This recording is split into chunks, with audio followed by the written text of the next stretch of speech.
तो hey guys, तो कैसे हैं आप लोग। तो फाइनली आई एम बैक।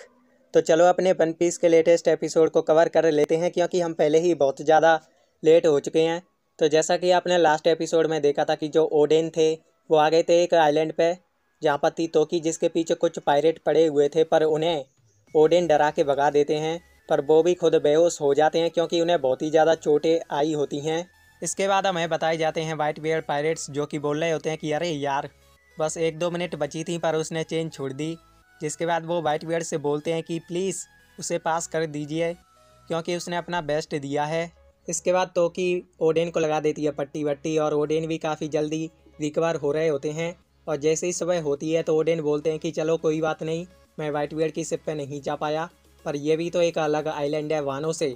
जिसके बाद वो इस बात की खुशी बनाना शुरू कर देते हैं। पर तोकी उससे बोलती है कि आप पूरी तरह रिकवर नहीं हुए हो, तो आप ज़्यादा उछलो कूदो मत। इसके बाद तोकी ओडेन से बोलती है कि क्या आप वानों से हो। जिसके बाद ओडेन बोलता है कि हाँ। तो तोकी ओडेन से बोलती है कि प्लीज़ मुझे अपने साथ वानों ले चलो, क्योंकि मैं हमेशा से ही वहाँ जाना चाहती थी। जिसके बाद ओडेन हमेशा की तरह अजीब सा चेहरा बना लेते हैं। पर तभी वहाँ पे आ जाते हैं वही पायरेट्स, और अब की बार वे आए होते हैं अपने कैप्टन के साथ, जिसका नेम होता है कारमा।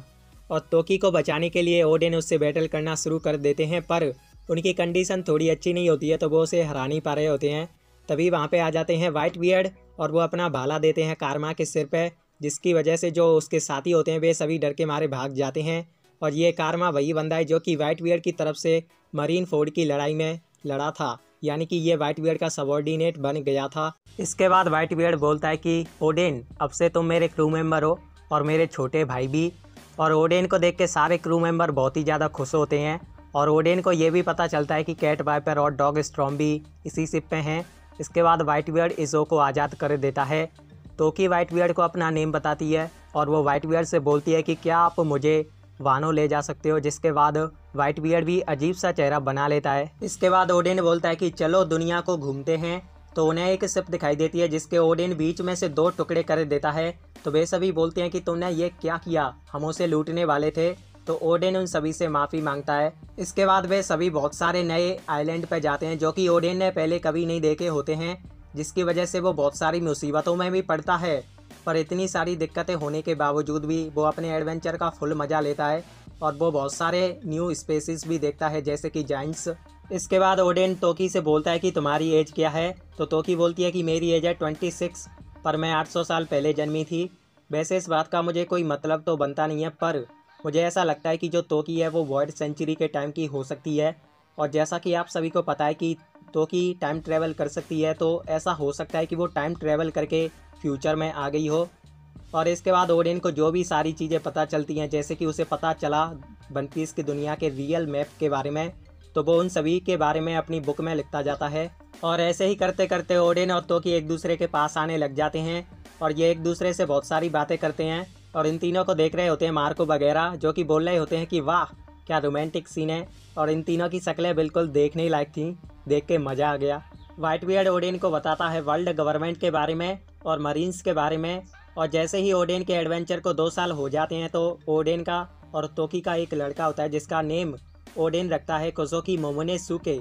इसके बाद एजो ओडेन से बोलता है कि देखो, अब आपके सिर पर वांटेड पोस्टर है, और अब आपका एक बच्चा भी है, तो आपको वानो लौट जाना चाहिए। पर ओडेन उससे बोलता है कि मेरा काम अभी पूरा नहीं हुआ है, तो मैं वानो वापस लौट के नहीं जा सकता हूँ। वहीं वानो में जो सोगन होते हैं उनकी तबीयत बहुत ही ज़्यादा ख़राब हो चुकी होती है। सोगन बोलते हैं कि हमें ऐसा कोई बंदा खोजना पड़ेगा जो कि ओडेन के वापस आने तक सोगन के काम को संभाल सके।